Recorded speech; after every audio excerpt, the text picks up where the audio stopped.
Radhe Radhe everyone. जय माता दी। आप सभी को शारदीय नवरात्रि की बहुत बहुत शुभकामनाएं। फ्रेंड्स, नवरात्रे आने वाले हैं। हिंदू धर्म में नवरात्रि का तो बहुत महत्व है, ये तो आप सबको पता ही है। नवरात्रि आते ही सारे के सारे मांगलिक कार्यक्रम शुरू हो जाते हैं। अगर इन नवरात्रों में हम माता रानी की पूजा अपने मन से, आस्था से, विश्वास से करते हैं तो माता रानी की हम पर विशेष कृपा होती है और हमें माता रानी का आशीर्वाद मिलता है। सभी मनोकामनाएं पूर्ण होती हैं। फ्रेंड्स, आज के वीडियो को स्टार्ट करते हैं। सबसे पहले हम एक चौकी ले लेंगे। चौकी पर एक लाल रंग का कपड़ा बिछा लेंगे फ्रेंड्स। तो देखिए, ये चौकी जो मेरी है, ये जो काफ़ी बड़ी सी है, तो मैंने इसके लिए कपड़ा भी काफ़ी बड़ा सा बनवा रखा है। तो सबसे पहले हमें चौकी पर माता रानी की कोई फ़ोटो विराजमान करनी है या कोई मूर्ति हो। आप अपने घर की भी कोई मूर्ति ले सकते हैं जिसकी आप पूजा करते हैं। ये जो मूर्ति है ना, ये मेरे अपने ही घर की है, मैं इन्हीं की ही पूजा करती हूँ। मैंने मार्केट से कोई मूर्ति नहीं ली है, तो मैं उन्हीं की ही पूजा करूँगी। तो आप भी ऐसा कर सकते हैं। और सबसे पहले हम गणेश भगवान जी की जो पूजा करते हैं हर पूजा में, तो आप गणेश भगवान जी की मूर्ति ले लें। अगर आपके पास मूर्ति नहीं है तो आप एक सुपारी ले लीजिए। सुपारी पे भी कलावा बांध के गणेश जी की स्थापना करके हम पूजा कर सकते हैं फ्रेंड्स। और हमें ज्वारे बोने होंगे, तो ज्वारे बोने के लिए सबसे पहले हम जौ ले लेंगे। उसके बाद फ्रेंड्स, हम एक मिट्टी का पात्र, कुंडा जो आम भाषा में बोलते हैं, वो ले लेंगे फ्रेंड्स। और इस अगर आपके पास ये कुंडा नहीं है तो एक कोई साधारण सा ऐसा थोड़ा सा जो गहरा सा बर्तन हो वो ले लीजिएगा। और ये मैंने मिट्टी ले ली है, तो मिट्टी छनी हुई मिट्टी है ये मेरी, मैंने इसको छान के रखा हुआ है। बस आपने ये ध्यान रखना है इसमें कोई कंकड़ पत्थर ना हो, बाकी हाथ से भी आप छान सकते हैं आराम से। तो इससे जौ बहुत अच्छे उगते हैं फ्रेंड्स। हमें कलश स्थापना करने के लिए एक कलश चाहिए होगा, तो ये मिट्टी का पात्र है। और अगर मिट्टी का ना मिले तो आप पीतल का यूज़ कर सकते हैं, तांबे का यूज़ कर सकते हैं, जो आपके पास है फ्रेंड्स, आप उसी को ही यूज करिए। तो मैं तो मिट्टी का यूज करूँगी फ्रेंड्स। और ये मैंने आम की पूरी टहनी ले ली है, क्योंकि अगर हम पत्ते लेंगे ना तो वो जल्दी सूख जाते हैं, तो इसलिए आप भी पूरी टहनी ले लीजिएगा। और इसका क्या करना है, 9, 11 इस टाइप से आप लगा सकते हैं, 7 भी लगा सकते हैं। तो फ्रेंड्स, आपने ऐसे ही लगाना है। अगर टहनी मिल जाए तो अच्छा है, अगर नहीं मिलती है तो देख लीजिएगा। फिर फ्रेंड्स, हम लोगों को एक जटा वाला नारियल चाहिए। तो जो जटा वाला नारियल में पानी होना बहुत ज़रूरी है, आप देख लीजिएगा। माता रानी को चढ़ाने के लिए हमें 2 चुन्नियाँ लेनी है। तो एक तो हम नारियल के लिए रखेंगे और दूसरी चुन्नी जो है वो हम माता रानी को चढ़ाएंगे। तो इसलिए हमें 2 चुन्नी की ज़रूरत पड़ेगी फ्रेंड्स। उसके बाद माता रानी का 16 श्रृंगार का सामान आता है। तो फ्रेंड्स, ये देखिए, मैंने 16 श्रृंगार का सामान ये लिया है। तो ज़रूरी नहीं कि आप 16 श्रृंगार का सामान लीजिए, आप 5 भी ले सकते हैं, यथासंभव ले सकते हैं। जितना आप कर सकते हैं फ्रेंड्स उतना ही करिए। कहीं ज़्यादा लेने का कहीं कोई ज़रूरी नहीं है। बस जो आपकी श्रद्धा से आप माता रानी को सिंदूर और चूड़ी भी चढ़ा देंगे तो भी बहुत है। बस जितने आपकी यथा है उतना ही करिएगा फ्रेंड्स। ये रोज़ की जो थाली होती है पूजा की वही है। इसमें रोज़ की जो चीज़ें यूज आएंगी 9 दिन तक, माता रानी के पूजन में जो जो यूज होगा वो सामग्री है। ये लौंग है, लौंग सारी साबुत लौंग होनी चाहिए जिनके ऊपर फूल बना हो फ्रेंड्स। सुपारी है, और ये देखिए आरती के लिए मैंने यहाँ पे कपूर रखा हुआ है। 9 दिन तक लगातार हमारी आरती होगी तो उसके लिए हमें कपूर की ज़रूरत पड़ेगी। ये कुमकुम है, और ये अक्षत है, और ये सिंदूर है फ्रेंड्स।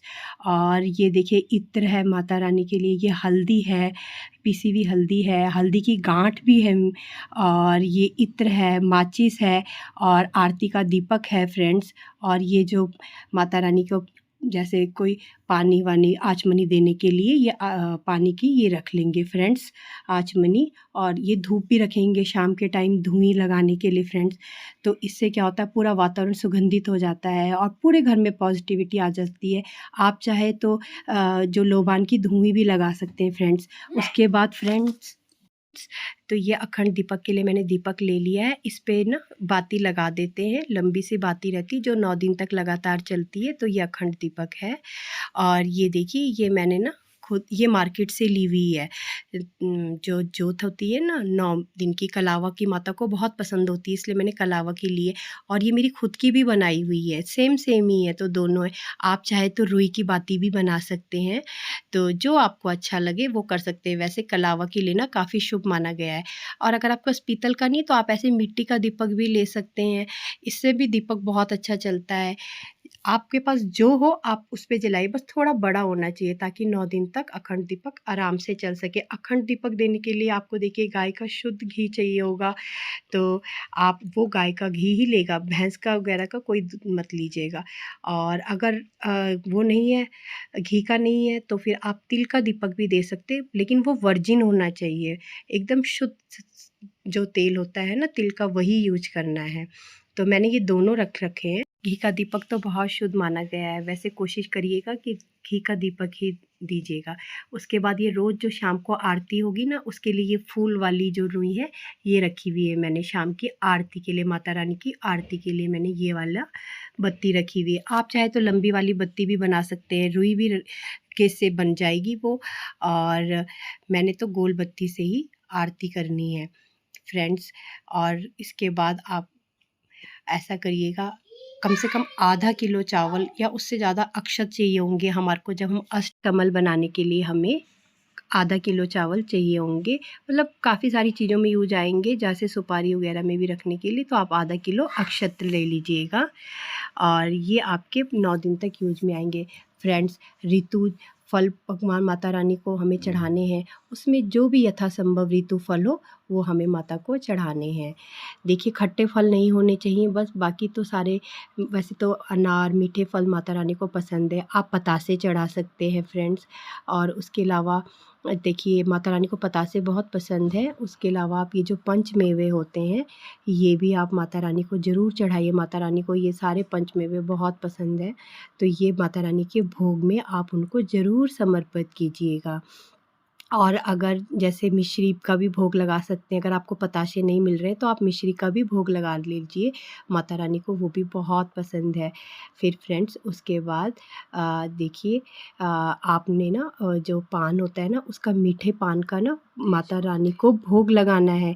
तो पहले दिन हमें, वैसे 2-3 दिन जब आपका लगे, जैसे पहले दिन, 5वें दिन, 9वें दिन, माता रानी को आप ना पान के जो मीठा पान होता है उसका भोग लगाएँ। करना कुछ नहीं है, आपने एक मीठा पतासा रख लीजिएगा, 2 लौंग की कलियाँ रख लीजिएगा और उसमें इलायची रख लीजिएगा।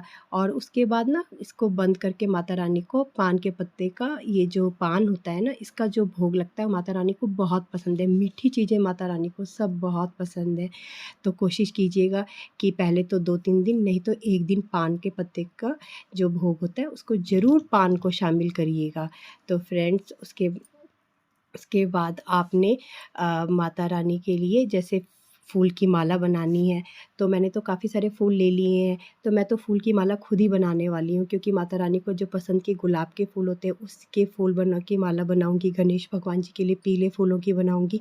मैं मार्केट से बनाई नहीं लाई हूँ, क्योंकि मैं अपने भगवानों के लिए अपने हाथ से बनाना चाहती हूँ, इसलिए मैंने सारे फूल ले आई हूँ और अब मैं घर में आराम से बनाने वाली हूँ बैठ के। तो आप भी कोशिश करिएगा कि खुद से अपने हाथों से बनाइएगा, तो ऐसे बहुत अच्छा लगता है सेवा करना। तो थोड़ा-सा गंगा जल भी आपको रखना होगा पूजा में, क्योंकि पूजा में पूरे 9 दिन तक गंगा जल की काफ़ी सारा यूज़ में आने वाला है, तो आप पूजा में गंगा जल ज़रूर शामिल करिएगा फ्रेंड्स। ये उसके बाद जब हम हवन करते हैं ना फ्रेंड्स, उसके लिए हमें ना गाय के गोबर का जो उपला होता है ना, उसकी भी ज़रूरत है, तो वो आप ज़रूर रखिएगा। उसी से पूरे घर में वातावरण बहुत शुद्ध हो जाता है।